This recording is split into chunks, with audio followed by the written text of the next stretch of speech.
how are we gonna have 3 games, three All-Star games? Like, we had hard enough time trying to get everyone to compete at a high level playing in one game. Gonna cry? It's I don't know, man. It's people just look at the All-Star break. It's like, damn, I get time to chill. They use it. Paul George, air ball, brought the house down. Half of the East roster, 25 years or younger. And then you watching everybody around you enjoy vacation and enjoying off time. And you like, I still gotta, I gotta go hard for this game. Good answer. And now Jaylen Brown. Like, I gotta go hard for this game. Game, as you are all aware, Paul George is among my least favorite NBA players, if not my least favorite. The reason I hate him so much isn't because he has poor playoff performance or even his playing career has declined. Rather, it has to do with his mindset, attitude, and style of play.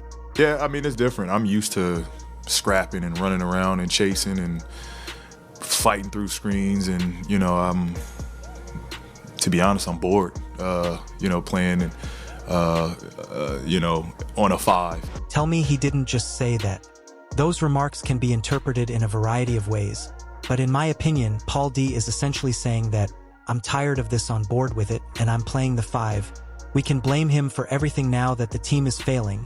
And while I understand that using the word bored is one of the worst things you could do, especially when considering Philly, who are currently 15-21 and the 11th seed in the Eastern Conference. If you want to talk about being bored, you know what I mean. The greatest issue isn't even missing games, since superstars like Paul George travel from city to city, conference to conference, robbing NBA teams and NBA fans.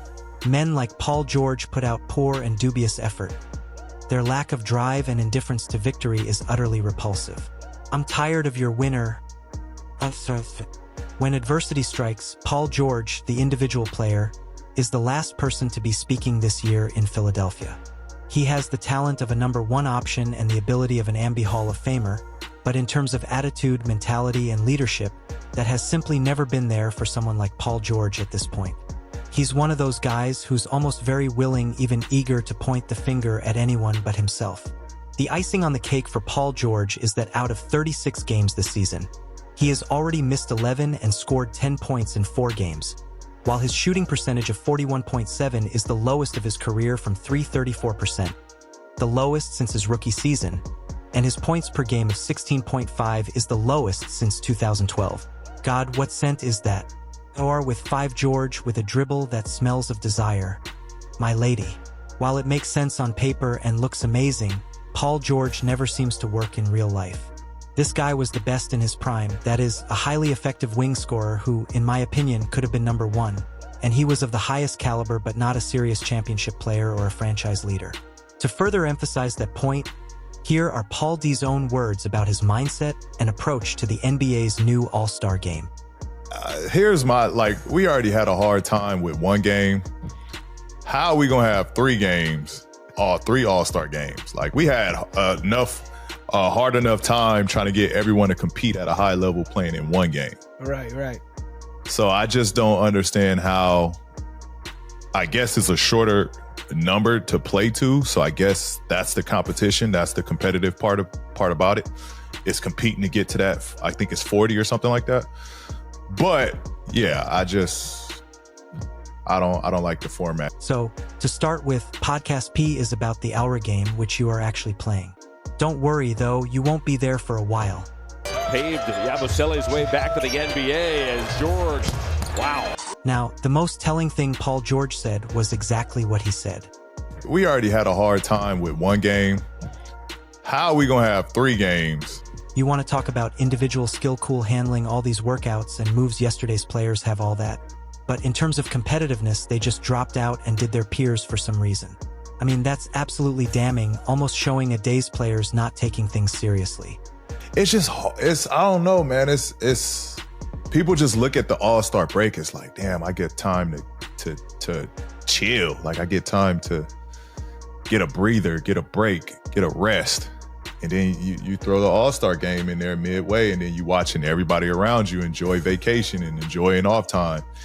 And you like, shit, I still gotta like, I got to go hard for this game. It has been quite the week for you, and the weekend is banding together to introduce this All-Star Game Sunday. What a special ball. So to kind of see it through their eyes, and it's just, I don't know, man. It's people just look at the All-Star break. It's like, damn, I get time to chill. Thereby ending the podcast.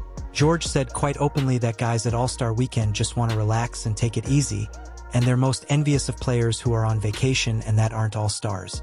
I said a few weeks ago, someone take this guy's mic, get him off the internet, stop doing these player podcasts, because every episode and every video you should expose yourself with your own words. This right seems like someone confessing to a murder and saying, yeah, I did it, here's the proof, there's the crime scene, that's me at the crime scene, the case is closed. And in terms of mega NBA superstars, the great players, these guys get paid tons and tons of money to perform for the fans and show out for the fans. No offense to the role players in the NBA who score 15 or 10 points per game. Those guys are vital and great for teams winning. But if Yen Yaseli misses the game and I go to that game, I'm not going to be like, damn, I missed him. Now, if someone like Maxey didn't play, I might be upset. I don't mind if playing hard and putting on a show, but like, it's everybody's got to do it. Right. But I do get why guys are like, man, I would much rather get some of this rest. Podcast P is clearly a follower rather than a leader, and he lacks the leadership skills to even lead by example. That being said, there is a crucial word: leadership. Who is the NBA's leader, and who is steering the ship into the future? Is it Adam Silver, LeBron, or some committee? I mean, who is it? Whoever it is, they're doing a terrible job. In terms of veteran player leadership, he says to play hard. The Aller game should be like the bare minimum requirement of a superstar player and an NBA leader. Again, George is right here, essentially stating that we don't really care. Rightfully so. There's been a lot of stars that have been injured and been hurt. And so they aren't, available every night. Myself being in that, haven't been healthy some games or needed a game to get completely healthy. So the way I interpret that right there is Paul George, what he's saying is athletes nowadays, they could play in some games, but they choose not to, and the key was fully healthy. A lot of guys around mid-January, they're 75, 80%, maybe 85%. Nobody right now is 100% healthy and rested. It's just not possible. But for someone like George, his mindset is that I can't really play at half speed being semi-hurt. Semi-banged up for Paul George, that means I'm resting, I'm not playing, no, I don't really feel like it.